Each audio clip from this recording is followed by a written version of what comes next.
Jimmy Stewart seemed like a man everyone already knew. The humble voice, the quiet dignity, the face that made honesty look effortless.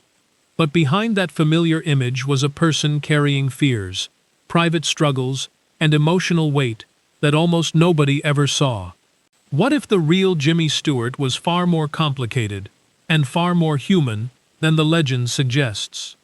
Most people remember Stewart through his characters: George Bailey teetering on a bridge, Jefferson Smith refusing to back down in the Senate, Elwood P. Dowd carrying on perfectly normal conversations with an invisible rabbit. Those roles became so deeply embedded in American culture that audiences began confusing the actor with the man. But the true portrait of Stewart wasn't found on a movie screen.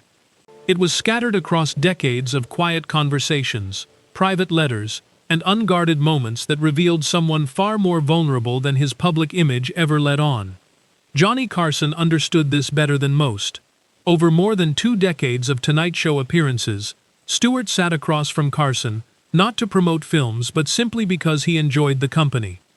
Carson had the rare instinct to let Stewart breathe, allowing those famous hesitations and thoughtful pauses to unfold without interruption. What looked like charm on the surface often carried something heavier underneath, a man choosing his words with unusual care, as if protecting something fragile inside them. Born in 1908 in Indiana, Pennsylvania, Stewart grew up in a practical, working-class household, where the expectation was a sensible career, possibly taking over the family hardware store. When he announced he was leaving for New York to pursue acting, his family didn't argue. They quietly sat down in stunned silence. His father's support came not through grand speeches, but through quiet action, including wiring money when a young Stewart found himself locked out of a hotel room over an unpaid $35 bill. That debt was never forgotten, not as shame, but as a reminder of how close failure had once been. Even after winning the Academy Award for The Philadelphia Story in 1941, beating out competitors including Charlie Chaplin and his close friend Henry Fonda, Stewart shipped the Oscar back home to Indiana, where his father displayed it in the hardware store window for roughly 20 years. That single detail reveals more about him than any publicity campaign could. When Stewart filmed It's a Wonderful Life in 1946, he was a decorated World War II veteran returning from real combat. That experience lived inside his performance as George Bailey, a man crushed by debt and despair and the quiet terror of feeling invisible. The desperation wasn't performed. It was recognized. In later years, a journalist named Gary Armstrong, who lived with hearing loss himself, shared a story that stripped away any remaining mythology. Armstrong learned that Stewart had quietly reached out, not to offer wisdom, but to ask for it.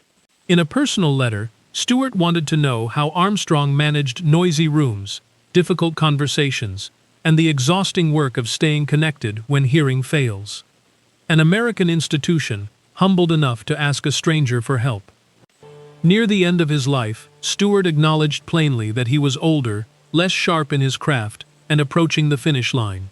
No self-pity, no performance, just a man taking honest stock of where he stood. He always resisted being called a movie star. He preferred one word: actor. Because a movie star belongs to myth, but an actor belongs to the truth of a moment. Stewart died in July 1997 at 89, leaving behind not just films but a trail of quiet, human honesty. If this story changed how you see him, hit like and subscribe. There are many more legends worth looking at more closely.